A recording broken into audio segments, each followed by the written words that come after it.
प्रदेश के विधि एवं न्याय मंत्री ने प्रबुद्ध वर्ग का आह्वान किया और कहा कि वह अपनी मेधा शक्ति का प्रयोग नए भारत के निर्माण में लगाकर भारत को विश्व गुरु के मंच पर बैठाने के नरेंद्र मोदी के प्रयास को सफल बनावे।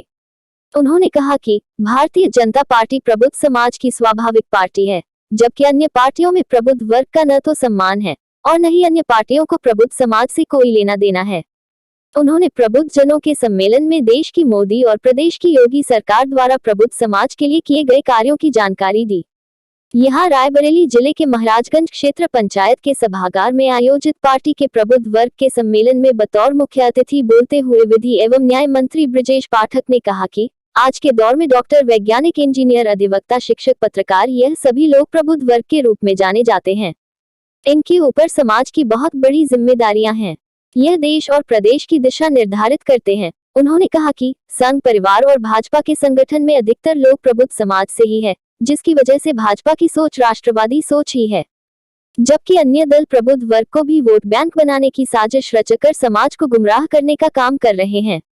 आइए देखते हैं इसके इंडिया न्यूज के लिए रायबरेली से रजनीकांत अवस्थी की रिपोर्ट।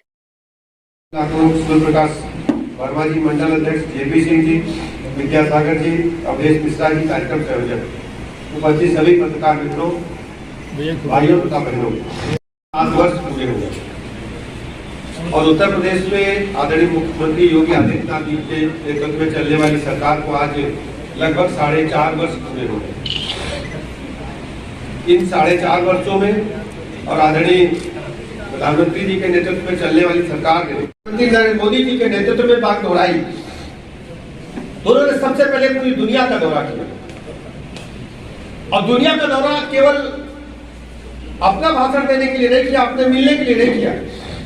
उन्होंने हर देश में जाकर के वहां जो भारतवंशी लोग थे उनके सुख दुख में हाजिर हुए और उनको इकट्ठा करने का काम किया। और यह सब काम एक दिन में नहीं हो सकता था। अमेरिका जैसे राष्ट्र में, ब्रिटेन जैसे राष्ट्र में, जर्मनी जैसे राष्ट्र में, ऑस्ट्रेलिया जैसे राष्ट्र में, फ्रांस जैसे राष्ट्र में, जो अपने आप को दुनिया का सर्वशक्तिशाली राष्ट्र मानते हैं, उन देशों में भी आदरणीय प्रधानमंत्री नरेंद्र मोदी जी की बड़ी बड़ी रैलियां हुई और भारत के लोगों ने उन देशों की चुनाव प्रणाली में यानी मतदान के अधिकार को आदरणीय प्रधानमंत्री नरेंद्र मोदी जी के आह्वान पर इकट्ठा होकर के भारत की मदद करने वालों के साथ खड़े होने का निश्चय किया। उसका परिणाम यह हुआ, आदरणीय प्रधानमंत्री जी की बात को दुनिया के हर राष्ट्र के अध्यक्ष गंभीरता से सुनने लगे, उनका सम्मान करने लगे। कई बार आपने देखा होगा, कई देशों के राष्ट्राध्यक्ष प्रोटोकॉल तोड़ करके आदरणीय प्रधानमंत्री जी को लेने के लिए एयरपोर्ट तक आए। बात दुनिया को बताने में सफल हुए कि भारत अब सवेरों का देश, नाचने गाने वालों को देश, मनालियों का देश नहीं है। भारत के अंदर विश्व गुरु बनने की क्षमता गुना है। पहले जैसे भारत लीड करता था दुनिया के पैमाने पर, और आज भी हमारे अंदर क्षमता है। बदलाव हम करके दिखाएंगे। अमेरिका में याद है जब चुनाव लड़ रहे थे, ट्रंप से पहले जब चुनाव हो रहे थे तो सब लोग कहते थे कि हिलेरी क्लिंटन चुनाव जीत जाएंगी। आप लोग याद करिए, हमारे पत्रकार मित्र जानते होंगे, लेकिन हिलेरी क्लिंटन चुनाव हार गई। क्यों? उनके प्रतिद्वंदी प्रत्याशी ने अपनी सभी सभाओं में घोषणा की थी कि हम भारत के प्रधानमंत्री नरेंद्र मोदी जी की तरह शासन व्यवस्था अमेरिका में कायम करेंगे। और उसके बाद दोबारा चुनाव हुआ तो चमत्कारिक परिस्थितियों में ट्रंप चुनाव जीत गए। ट्रंप के चुने जाने के बाद भारत से बहुत अच्छे रिश्ते बने और जब दोबारा चुनाव अमेरिकी राष्ट्रपति का हुआ तो अमेरिका में एक बड़ी रैली हुई। वहां के राष्ट्रपति महोदय ने आदरणीय प्रधानमंत्री जी का हाथ पकड़ करके पूरे स्टेडियम में भारतवंशियों के सामने कहा था कि हम भारत के साथ खड़े हैं। आप लोगों ने उस तस्वीरों को टेलीविजन पर देखा होगा। भारत माता की बेटी कमला हैरिस उपराष्ट्रपति चुनी गई, और यह आप सब लोगों ने जरूर देखा होगा, वो अगर अमेरिका में राष्ट्रपति चुनी गई है तो भारत के प्रधानमंत्री आदरणीय नरेंद्र मोदी जी की वजह से चुनी गई। यानी भारत की प्रतिष्ठा जो विश्व गुरु बनने की ओर तेजी के साथ आगे आदरणीय प्रधानमंत्री नरेंद्र मोदी जी के नेतृत्व में बढ़ रही है। आदरणीय प्रधानमंत्री जी के मन में इच्छा थी कि भारत के लोगों को वो सारी सुविधाएं मिलनी चाहिए जो उन्हें संविधान द्वारा प्रदत्त है। उनका मानना था जब तक सभी बेघरों को घर नहीं दे पाएंगे तब तक भारत को हम विकसित राष्ट्र नहीं कह सकते। उन्होंने घोषणा किया था कि प्रधानमंत्री आवास योजना के तहत हम सभी को आवास प्रदान करेंगे, जो भी उसके लिए अनुबंध है, जो भी उस दायरे में आते हैं। आप किसी गांव घर में चले जाइए, मोहल्ले में चले जाइए, शहर में चले जाइए, बड़ी संख्या में लोगों को प्रधानमंत्री आवास मिले हैं। हम रायबरेली शहर की चर्चा करें, गांव में तो प्रधानमंत्री ग्रामीण आवास मिले ही है। रायबरेली शहर में हजारों लोग ऐसे होंगे जिनकी अपना जगह होगा, उनको आदरणीय प्रधानमंत्री आवास योजना के तहत पैसे मिले होंगे, निःशुल्क मकान का बनकर तैयार हो गया। इसी रायबरेली में गैस के लिए लंबी लंबी लाइन लगती थी, कभी कभी तो लाठी भी बच जाती थी। निःशुल्क गैस योजना लाए, कोई लाइन नहीं है, निःशुल्क कनेक्शन देने का काम किया। सौभाग्य योजना में बिजली कस्बों में जो जलती थी, गांव में जो जलती थी, बड़े गांव में जलती थी, मजरों में नहीं पहुंच पाई थी। रायबरेली शहर की बत्ती 8 घंटा आएगी, 12 घंटा आएगी, फिर रोस्टर बना था। आप लोगों को याद होगा, पत्रकार मित्रों को, कि एक हफ्ता दिन में आएगी, एक हफ्ता रात में आएगी। यानी जो बच्चे इंटरमीडिएट में, हाई स्कूल में है, बोर्ड का इम्तिहान दे रहे हैं, एक हफ्ता पढ़ेंगे, एक हफ्ता सोएंगे। देखिए कैसी व्यवस्था थी, आप लोगों को याद दिलाना होगा जनता को। बत्ती कहां जाती थी? बत्ती जाती थी, इटावा जाती थी, बत्ती रामपुर जाती थी, आजम खां के गांव में। बत्ती कहां जाती थी? कंगल जाती थी, डिम्पल यादव के घर में जाती थी। आज पूरे प्रदेश के 75 जिले वीआईपी हैं, सबको हम 24 घंटे बत्ती जिला मुख्यालय पर दे रहे हैं। तहसीलों को बत्ती हम दे रहे हैं, और गांव में भी बत्ती हम पहले से अधिक दे रहे, यानी 14-15 घंटे तो बत्ती जा ही नहीं। ट्रांसफार्मर बदलने में महीना लग जाते थे। सरकार ने ऐसी व्यवस्था की, ट्रांसफार्मर तत्काल बदले जा रहे हैं।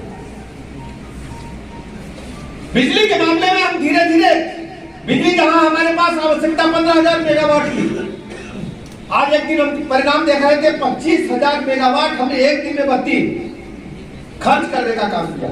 यानी उत्तर प्रदेश अब वो प्रदेश नहीं रहा कि बगैर बत्ती के हम रह पाए।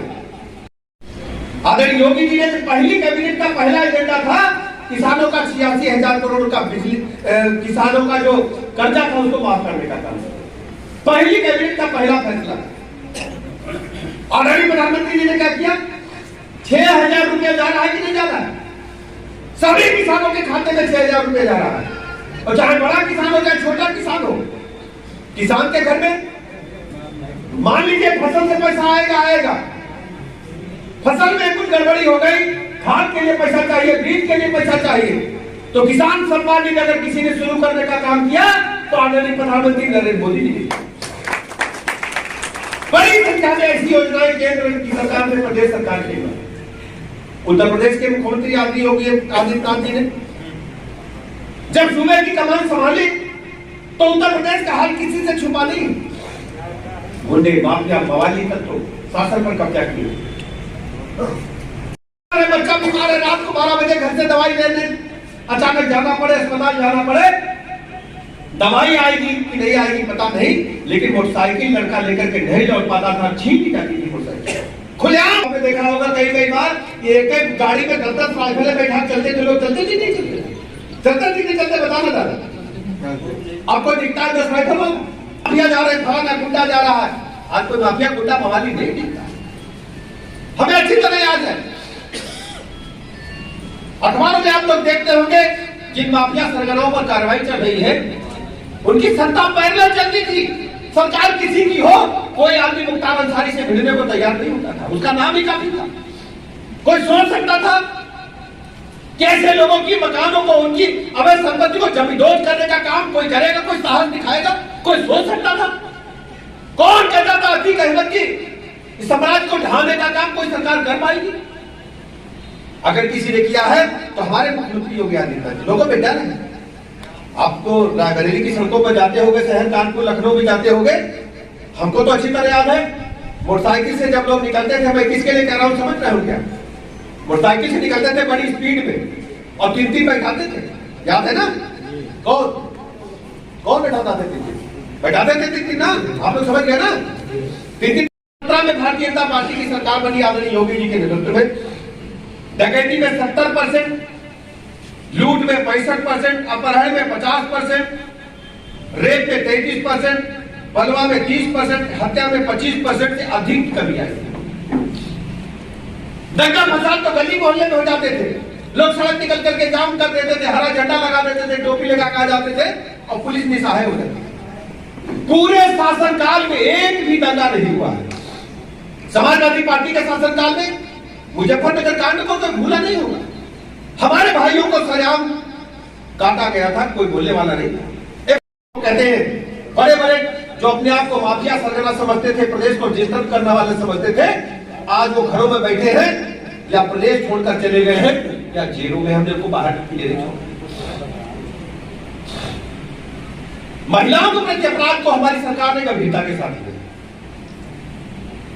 हमने 218 फास्ट ट्रैक कोर्ट खोले केवल महिलाओं के प्रति अपराध, छेड़छाड़ की घटनाएं, बलात्कार की घटनाएं, उनके सम्मान से जुड़ी घटनाओं को शीघ्र न्याय दिलाने के लिए फास्ट ट्रैक कोर्ट हम ले गए। पूरा प्रदेश जानता है, पहले छोटी छोटी बच्चियों को लोग छेड़ देते थे। कई मामलों में जहां बच्चियों के साथ रेप विद मर्डर है, हमने फांसी की सजा भी दी है, केवल 6 महीने में दी है। कई उदाहरण प्रदेश में मिल जाएंगे। औरैया का उदाहरण मैं देता हूं, कानपुर देहात का उदाहरण देता हूं। गैंगस्टर अधिनियम के तहत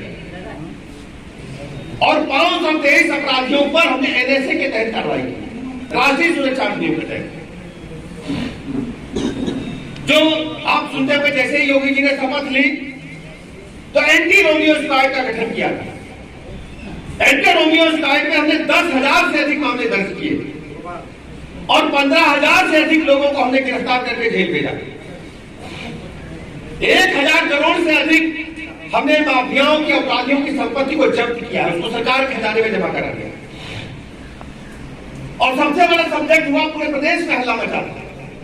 पहले सड़क पे चले जा रहे कोई सरकारी बस है, उसको तोड़ दिया, आग लगा दी। लखनऊ में सीए की घटना में हुआ। जिन लोगों ने सरकारी संपत्ति को क्षति पहुंचाई, हमने उसका आकलन करा करके राजस्व विभाग से और उनको नोटिस जारी करके उनसे वसूली कर ली। चलाओ लगाओ बस में, हम वसूली करेंगे। अब डराने घूम रहे कि नहीं घूम रहे? बताओ तब गलत। उत्तर प्रदेश की विकास दर हमारे पत्रकार मित्र जान जाएंगे, पहले 10.9 लाख करोड़ से बढ़कर के 21.73 लाख करोड़ हो गई। पहले हमारी जो डेवलपमेंट रेशियो था वो दोगुनी हो गई। पहले 10.9 लाख करोड़ हो गई थी, अब 21.73 लाख करोड़ हो गई। सबसे बड़ा था स्वच्छ भारत मिशन। शौचालय छोटा शब्द लगता है, हमने 2.61 करोड़ शौचालय बनवाए, सबको शौचालय प्रदान किया जो अनुमानित था जिसके पास नहीं।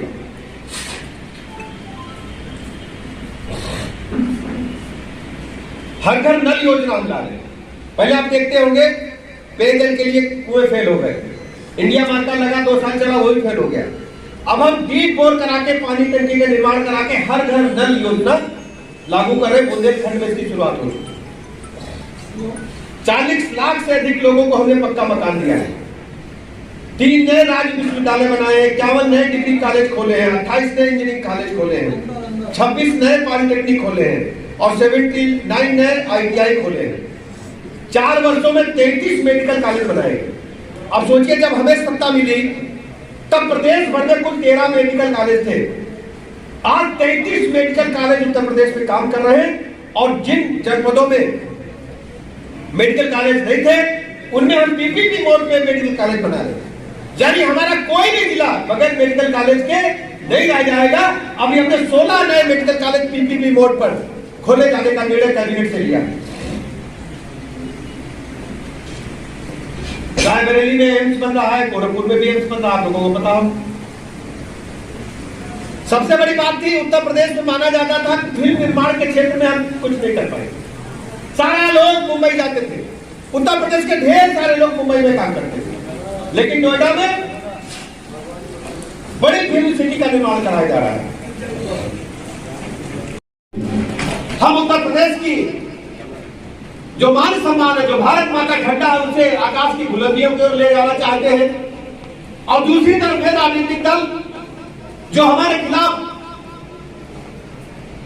चुनाव में उतरेंगे। उनके पास केवल परंपरा है अपने परिवार को बढ़ाने की, अपने जिले को आगे बढ़ाने की, और जिला छोड़ने की अपने गांव को आगे बढ़ाने की। और हमारे पास समृद्ध राष्ट्र की संपत्ति है, और आपके आशीर्वाद से हम अपने राष्ट्र को पूरी दुनिया के सामने विशालकाय रूप में जैसे विश्वगुरु होता था, उस प्रकार से खड़ा करने का भारतीय जनता पार्टी आदरणीय प्रधानमंत्री नरेंद्र मोदी जी के नेतृत्व में, आदरणीय योगी जी के नेतृत्व में काम कर रही है। और ये सब आपके आशीर्वाद के बगैर संभव नहीं होगा। सुबह मुझे लगता है कि रात में आजकल मौसम चेंज हो रहा है, तो बगैर ओढ़े सो गए, इसलिए बार बार छींक आ रही है, पंखा हमने बंद करा है। तो मैं व्यवधान हुआ कुछ देर के लिए, आपको मेरी तबियत खराब थी इसलिए मैं क्षमा मांगता हूँ, और उम्मीद करता हूँ कि हमारी बातों को आप लोगों तक पहुंचाएंगे, अपना आशीर्वाद प्रदान करेंगे। मैं चाहता हूँ लगातार बोलता रहूं, लेकिन कुछ कार्यक्रम अभी लखनऊ मुझे जाना है अपने कार्यक्रमों में, मैं आपसे विदा लेना चाहूंगा, लेकिन इस आशा और भरोसे के साथ कि 2022 में जब भी चुनाव रामनारायण जी को ऐतिहासिक वोटों से जिताना, मैं कोशिश करूंगा चुनाव के बीच में फिर एक बार आऊं, और आने का अवसर मिला तो मैं जरूर आऊंगा, नहीं तो चुनाव के बाद आऊंगा। आपके साथ मिठाई बांटने के लिए आऊंगा। रामनारायण जी हमारे परिवार के, हमारे भाई हैं। बहुत बहुत धन्यवाद। हमारे चैनल को सब्सक्राइब करें और वीडियो सबसे पहले अपने मोबाइल पर पाने के लिए बेल आइकन को दबाएं।